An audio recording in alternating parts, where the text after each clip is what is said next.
No, hindi na talaga simpleng linis ito. Talagang ginamitan na nung heavy equipment yung mga basura at water hyacinth dito sa Pasig River.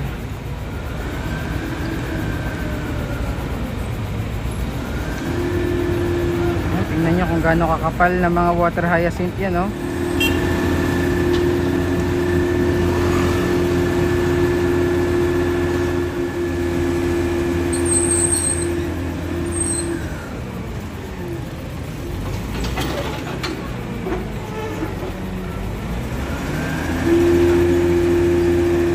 Grabing dami, oh.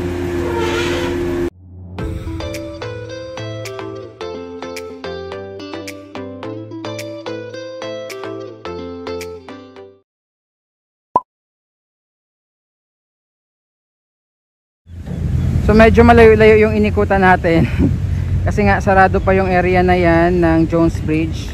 Dito tayo makadaan, and andito tayo sa may kabila ng Jones Bridge para makita po yung status and update nitong kadugtong nitong Pasig River Esplanade. So tingnan nyo, ayan, no?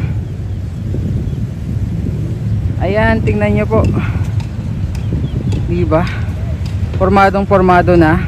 So sabi nila dito daw gagawin yung mga food stalls. Ayan. At ayan, no, may hagdan paakyat dun sa pinakabubong. Tapos dito naman sa may kabila, ayan, so may dalawang hagdan. So most likely baka para yan dun sa yung bangka na nag-iikot or nagtutour dito sa area. Tapos ito yung kadugtong pa niya.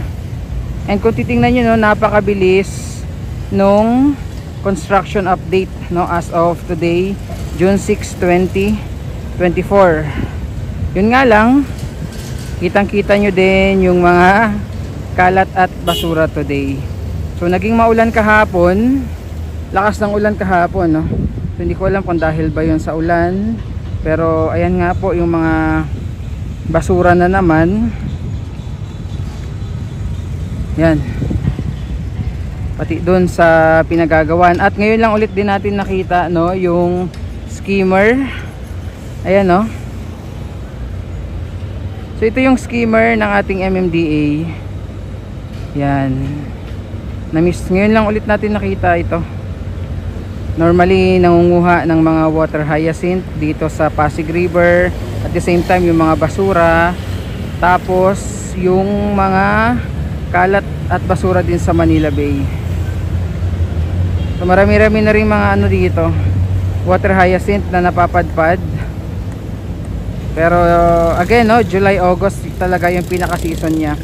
Yung mga nakita natin na mga lamppost kanina doon sa pinanggalingan natin sa phase 1, so most likely dito po yun ilalagay. Ayan, napakabilis nung gawa. Yun nga lang, sana ma-address din talaga yung issue ng basura sa ating Pasig River, kasi sayang na sayang yung ganda nung ating esplanade. Talagang napakaganda nung esplanade, lalo pag gabi. Kung ayan, tingnan nyo naman, kung hindi ma-address yung mga basurang to.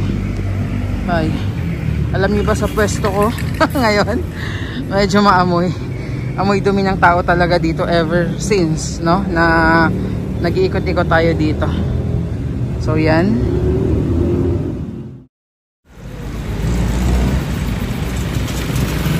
So ang daming mga sasakyan dito, ng ating MMDA flood control. Ayan, pati yung dalawang skimmer. So hindi lang isang skimmer pala yung nandito, So yun yung mga sasakyan nila, mga truck. So naghahakot ng mga basura at water hyacinth sa bahaging ito po ng Pasig River.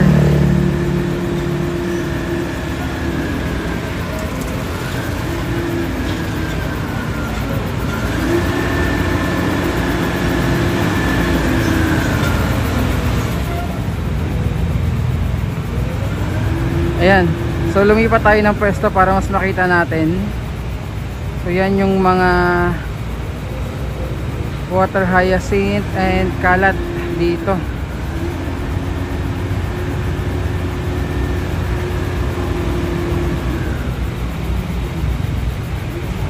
Tapos yung dalawang skimmer na binabanggit ko po kanina, andito rin po, oh. Ayan, yung mga kalat at basura sa ating Pasig River. So ito yung mga lalagyan siguro.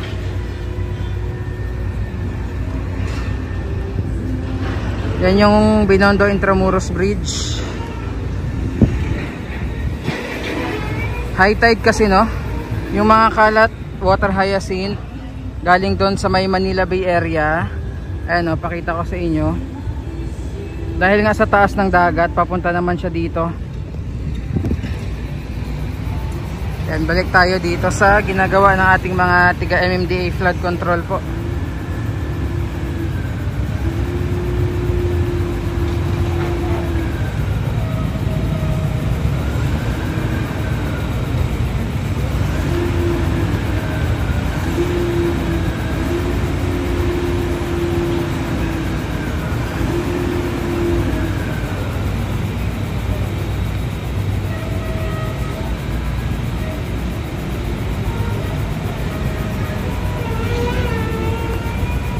Hindi na talaga simpleng linis ito. Talagang ginamitan na nung heavy equipment yung mga basura at water hyacinth dito sa Pasig River.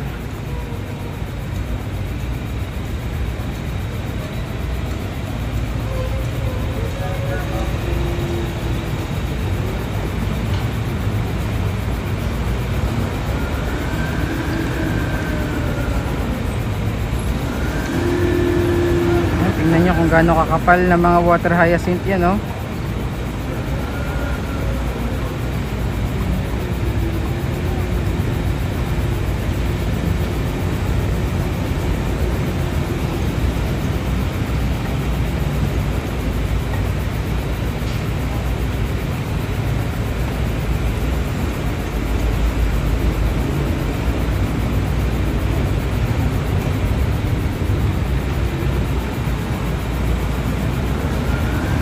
Dito malami-rami pa at makapal-kapal. And again, pakita ko ng dami mga naka-standby dito na mga sasakyan, no, truck ng ating MMDA. So dito yan sa may bandang Escolta, no, yung may mga lumang building and structures. Ayan, katabi lang po ng Jones Bridge. Malapit lang din sa may Jones Bridge.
So meron ding nagma-manual clean up, no, nung mga water hyacinth kasama nung mga heavy equipment and trash skimmer.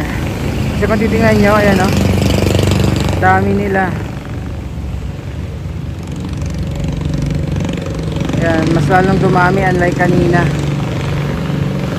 Ganda ng bangka ni kuya, o walang katik pero ang bilis ng takbo. So yan, mga water hyacinth. Actually dito sa harap natin, no. Ayan, dami din.